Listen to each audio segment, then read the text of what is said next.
How to play like Jimi Hendrix? Well, obviously there are many things that we could talk about, but if we just take a few concepts, and if you get good at these, anyone would say, that sounds kinda Hendrix.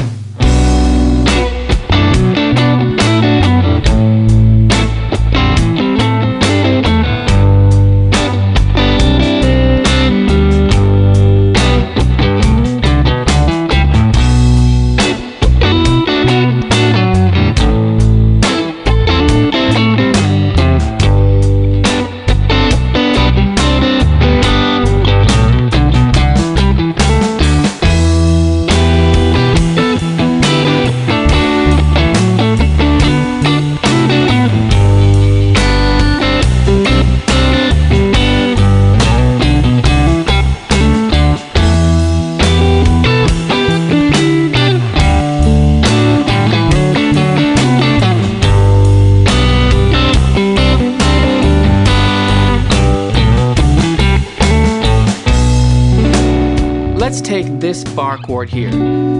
It's just a standard B minor bar chord, right? And we see these all the time. And so now memorize forevermore that whenever you have this bar chord shape, you have minor pentatonic easy shape. It's right there.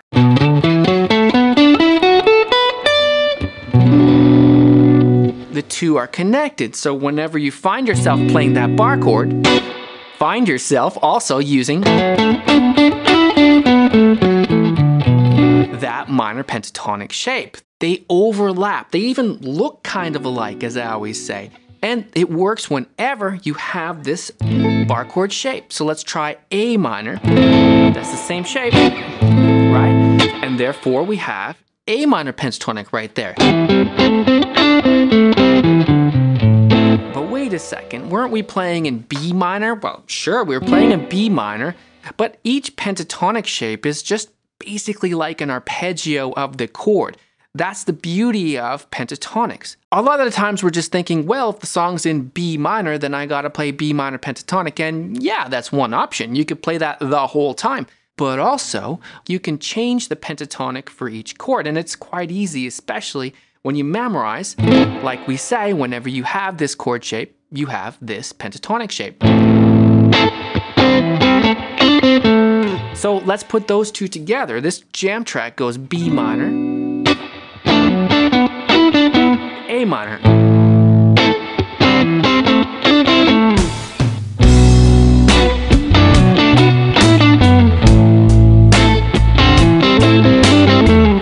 Now you'll notice another thing that I'm doing that makes it sound very Hendrix is that I'm using especially this bar. I'm kind of barring my finger along the way because when you think about that minor pentatonic shape, that easy shape has all those notes at the 7th fret there, right?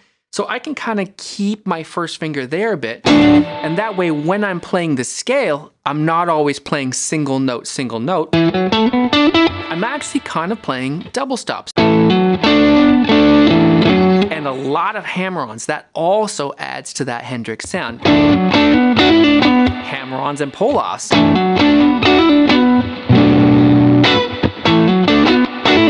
Something like that, right? Same thing for A minor. And then the next chord in that jam track happens to be a G major. So we need an approach, a Hendrix-like thing to do whenever we have a major chord.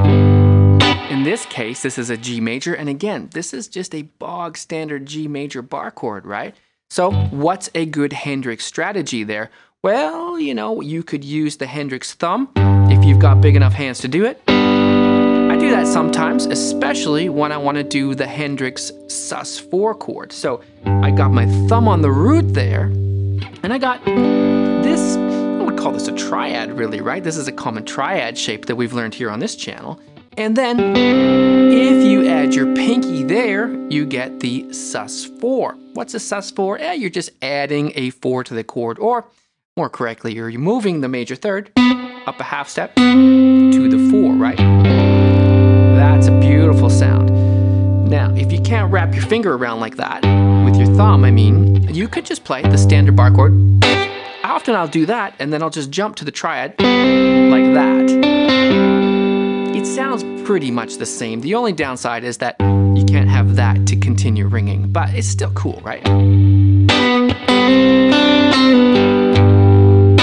Kind of nice to have them there. Let's go back to that B minor, that A minor, that G, and put those together, what we have so far.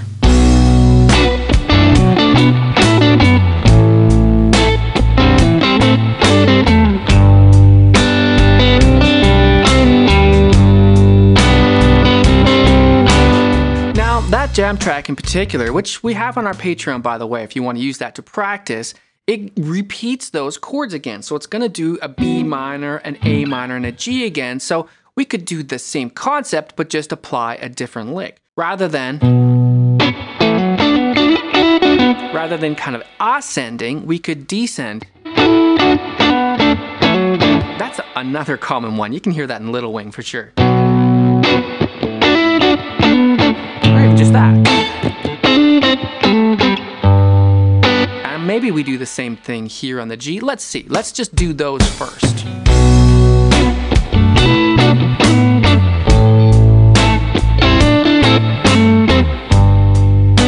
And as I often tell my students here in Vancouver, that when you're combining chords and scales, the licks, they don't have to be that cool, because just the fact that you're combining a chord and licks is awesome already. So keep the licks short, keep them simple, and make sure that you're going to get to the next chord on the chord change. That's the hardest part. You don't want to miss that chord change.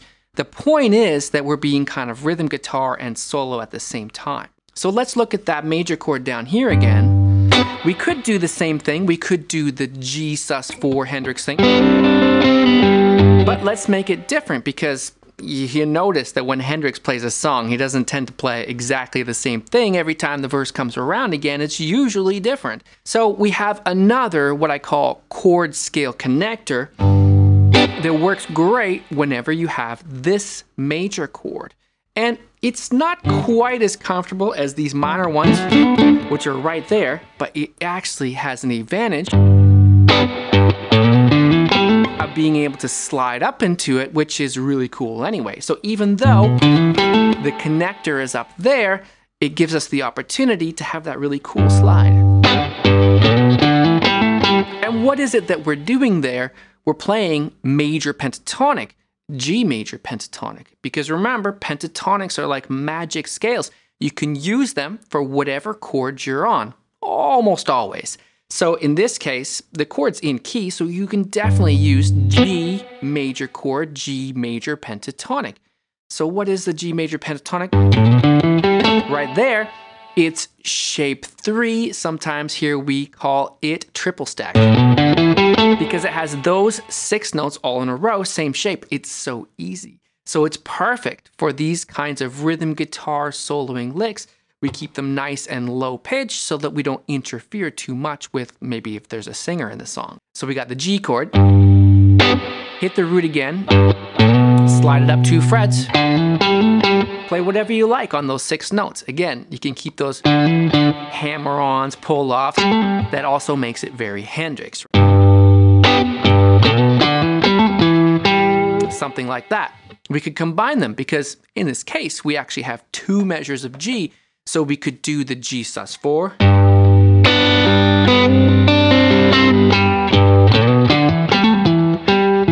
and then the chord scale connector for that G major. We're going to have lots more tabs on our Patreon for this lesson, plus some practice tips so you can really get good at these. The link to that is below. We're still going to do more. There's a lot to Jimi Hendrix, right? Now you might say, what if I've got a chord with its root on the A string? For example, in this key, you might also find an E minor chord, because that would be in this key. An E minor, you might find it here with the root on the A string 7th fret. That's an E, right? And so therefore, the chord shape would be this one here. Okay, fine, we need some Hendrix tricks for whenever we're on that chord, because that chord's going to show up a lot too. And it's almost as easy. We just need to be able to see the pentatonic scale for that chord. It's different, right? But we can see this note especially, this note that my second finger is on, is the tip-off. It tells us that this pentatonic shape is shape 4, what we call here funny B string shape.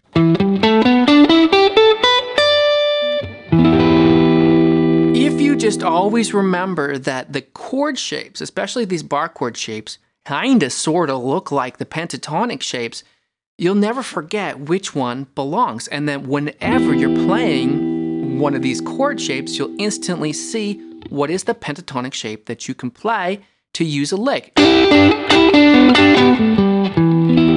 it looks like the chord, right? So that's a very Hendrix-like lick. Again, we like that, or he likes that, double stop sound, that kind of jangling thing where, sure, there's some single notes sometimes, but there's a lot of... Now this shape, this pentatonic shape, is a little trickier to do that. When we think about the easy shape that we had for B minor, we had all those notes so that we didn't need to worry too much. Everything on the 7th fret was good. But now with shape 4 minor pentatonic funny B string shape, that funny B string causes a bit of a problem. So what we can do is we can kind of leave our fingers kind of on the chord, leave that second finger on that G note there, and do some hammer-ons, some double stop hammer-ons. So you're just being a little more kind of sweeping with your pick. Rather than picking out the individual strings, you just move your pick a little wider. But you got to make sure that whatever strings you're hitting with your pick, they are being held down by notes from that pentatonic or from that chord, right? So that lick would look like this.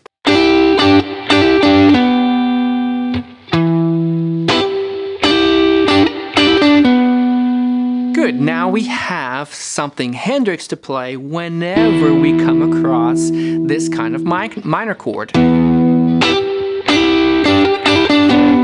But we have one more common bar chord shape, right? Because there are 4 common bar chord shapes when we think about the shapes that we learned from our E, low E, and A string. Meaning we did this minor chord shape, right? Root on the E string. We did this major chord shape, root also on the E string. And we did this minor chord shape, but root on the A string. Now we're missing a major chord shape, root on the A string. So in this key, we might have a D major chord, and that's the bar chord shape that we haven't done yet. And if you've been here on my channel for a while, you might already be thinking, I know where Blue's going here. He's gonna play the most useful lick he ever learned. Now, hopefully it's the most useful lick you ever learned as well. It sounds like this. Basically, the idea is that, remember, we have a pentatonic for every chord. This is a major chord, so we have a major pentatonic for it. We have one right here, yes, but it's especially nice, again, to be able to slide up into something because that little sliding lick sounds so good, but also in this case, the beauty of it is that it puts us into easy shape, major pentatonic. When I do that, look where I am.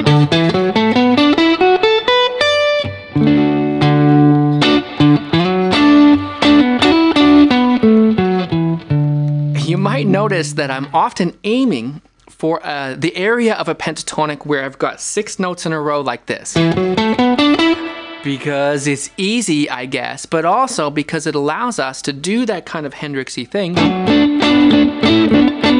where we're laying a finger down, even just part of the finger. I'm not laying the whole finger down, but I'm laying part of the finger down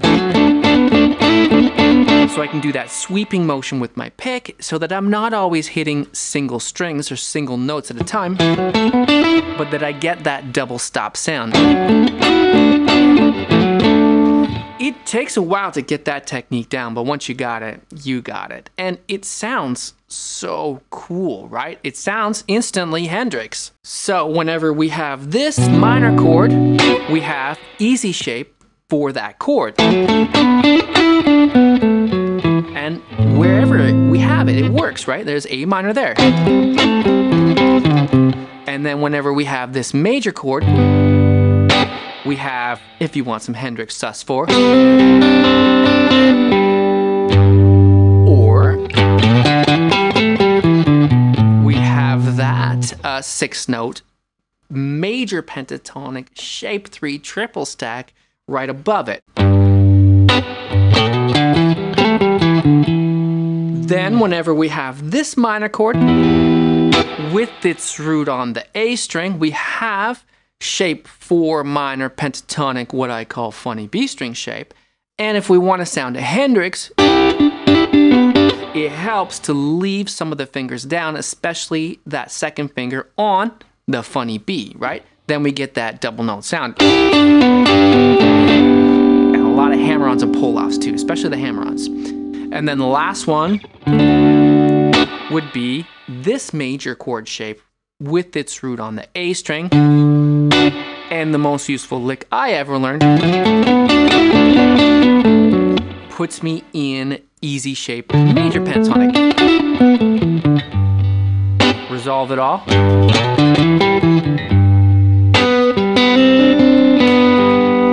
So let's hear that demo again.